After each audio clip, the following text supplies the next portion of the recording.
Hi, my name is Daniela Ivana Gonzalez. I recently interned with the West Coast Region Office within the National Oceanic and Atmospheric Administration organization. My site supervisors who have guided me throughout the entirety of my internship are Dan Tunis and Steve Cox. My faculty advisor is Tim Billow from the Program on the Environment. And the title of my project is called Empowering a Diverse and Inclusive Culture Between the UW and NOAA. Some background information is that the National Oceanic and Atmospheric Administration's, aka NOAA, West Coast Region Office has priorities involving improving organizational excellence and regulatory efficiency. BIPOC, or Black, Indigenous, and People of Color, and minority students in science-based degrees bring distinguished value to a professional workplace like NOAA. Currently, there's a liaison program between the UW and NOAA that is working to improve the diversity, equity, and inclusion within UW's various programs and opportunities. The liaison program has a framework already set in place. Here is the adaptive approach diagram from the West Coast Region's D&I toolbox used by the liaison program. First, you're assessing the West Coast Region diversity and inclusion. You're implementing certain actions, and you're periodically evaluating and adjusting actions. You are then communicating results with the broader community.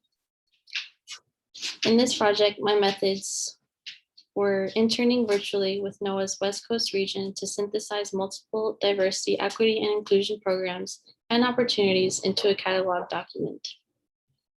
I also conducted a literature review on past and current research on BIPOC students in the scientific community, DEI in the workplace, university professional organization collaboration. A quote I'd like to share is, "Diversity is being invited to the party. Inclusion is being asked to dance," by Verna Myers. My results from this research are that there are challenges to university outreach and engagement that come from a lack of minority in students in STEM degrees and careers. In my second figure, there is a chart from a scholarly source showing the participation by race or ethnicity in the US fisheries science workforce. Here, there's a distinguishment between white, Black, Hispanic, Asian, and other groups.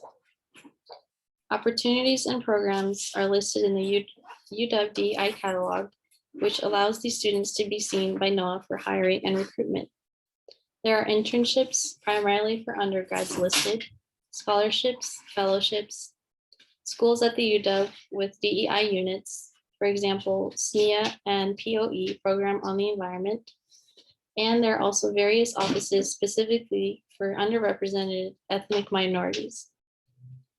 NOAA would share this catalog to their West Coast Region office as a framework to start the process of hiring and recruiting students. There are possibilities of deficiencies in diversity initiatives, and these can look like scarcity of resources and a lack of outreach. 3 key takeaways from my research is that NOAA hopes to continue progressing with individual, collective, policy, and administrative changes. In this figure, these are 3 key steps identified as an adaptive process that NOAA's DEI team finds the most useful to improve their D&I initiatives. There's again, assessing WCR diversity and inclusion, communicating the results, and soliciting input to revise frameworks as appropriate. Then we implement those frameworks. Within the catalog, UW has numerous opportunities for minority engagement and outreach efforts to be seen.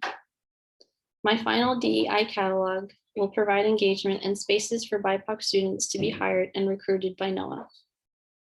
The broader significance of my research is that NOAA sets an example for various other scientific communities to cultivate a diverse recruitment pool through educational partnerships.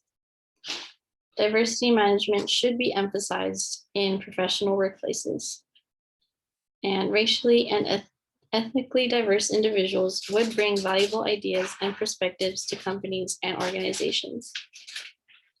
Lastly, I would like to acknowledge and thank both of my site supervisors, Dan and Steve, and my faculty advisor, Tim.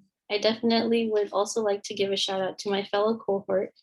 We have all been through quite the capstone journey together, and I am quite thankful for how eye-opening this project has been as well.